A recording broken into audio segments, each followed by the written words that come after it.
तो चलिए आज बात करते हैं एक ऐसी फिल्म की जिसमें एक्शन, रोमांस और कॉमेडी का जबरदस्त तड़का है।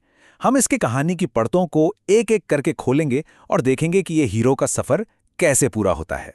इस कहानी को हम एक हीरो की क्लासिक यात्रा के तौर पर देखेंगे।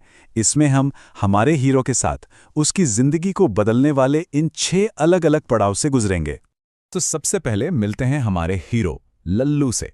बंदा बड़ा दिलचस्प है, लेकिन उसकी जिंदगी में कोई लक्ष्य, कोई एम्बिशन नहीं है। अपने गांव कड़ामाकुड़ी में एकदम बेफिक्र जिंदगी जी रहा है।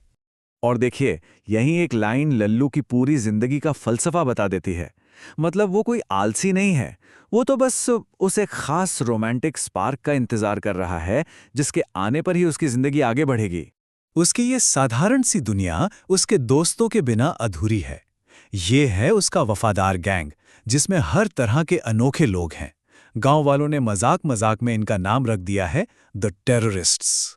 अब आगे बढ़ते हैं और देखते हैं कि कहानी में वो कौन सा मोड़ आता है जो हमारे हीरो को उसके कंफर्ट जोन से बाहर निकलने पर मजबूर कर देता है।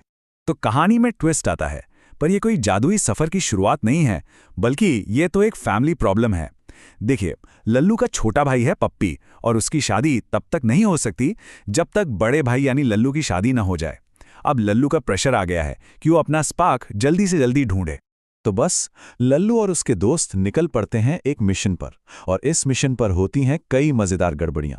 वो हर जगह कोशिश करते हैं। एक विमेंस कॉलेज में पेंटिंग का काम ले लेते हैं, चर्च जाते हैं, गांव के मेले में भी पहुंच जाते हैं, लेकिन कुछ हाथ नहीं लगता। और यहां से प्रॉब्लम एकदम साफ हो जाती है। वो किसी से भी मिले, वो जो जादुई स्पार्क वो ढूंढ रहा है ना, वो मिलता ही नहीं। ऐसा लगने लगता है कि ये खोज तो कभी पूरी ही नहीं होगी। और यहीं पर एक बड़ा सवाल खड़ा होता है, और इसका जवाब मिलता है एक ऐसी जगह से जिसके बारे में किसी ने सोचा भी नहीं था, और यहीं से लल्लू की यात्रा का पूरा मतलब ही बदल जाता है। एक दिन अपने दोस्तों के साथ कहीं जाते हुए लल्लू की नज़र एक दीवार पे लगे गुमशुदा के पोस्टर पे पड़ती है, और पहली बार उसे कुछ महसूस होता है, वही स्पार्क। तो देखिए, अब उसकी खोज अपने लिए दुल्हन ढूंढने की नहीं रही। अब उसका मकसद है इस लापता लड़की दिया को ढूंढना और ये पक्का करना कि वो सुरक्षित है। और यही वो टर्निंग पॉइंट है जहां लल्लू पूरी तरह बदल जाता है। अब वो असली मुश्किलों का सामना करता है और एक बहुत बड़ी साजिश का पर्दाफाश करता है। वो एक जासूस की तरह बाकायदा इन्वेस्टिगेशन शुरू कर देता है। वो ऐसे ऐसे सुराग इकट्ठा करता है जिन पर पुलिस ने ध्यान ही नहीं दिया था, और धीरे धीरे सच्चाई के करीब पहुंचने लगता है।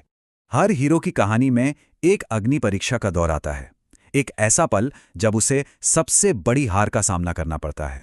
लल्लू को पता चलता है कि वो बहुत देर कर चुका है। वो लड़की जिसके लिए उसने दिल में एक कनेक्शन महसूस किया था, अब इस दुनिया में नहीं है। उसकी खोज एक बहुत बड़े दुख पर आकर खत्म होती है। लेकिन कहानी यहां खत्म नहीं होती। लल्लू को अब जीने का एक नया और बहुत मजबूत मकसद मिल जाता है। वो अकेले ही गुनहगारों को सजा दिलवाता है। वो काम करता है जो पुलिस की जांच भी नहीं कर पाई थी। इस सफर के अंत में वो अपने लिए कोई दुल्हन लेकर नहीं लौटता, बल्कि वो दिया के लिए इंसाफ और उसके दुखी परिवार के लिए सुकून लेकर लौटता है। अब उसे जीने की एक नई वजह मिल जाती है। वो दिया के माता पिता से वादा करता है कि वो उनका बेटा बनकर उनकी देखभाल करेगा। लेकिन रुकिए, कहानी में एक आखिरी राज खुलना अभी बाकी है। पता चलता है कि ये इन दोनों का पहला कनेक्शन था ही नहीं। हमें एक फ्लैशबैक में दिखाया जाता है कि लल्लू और दिया बचपन में सालों पहले एक बार मिल चुके हैं।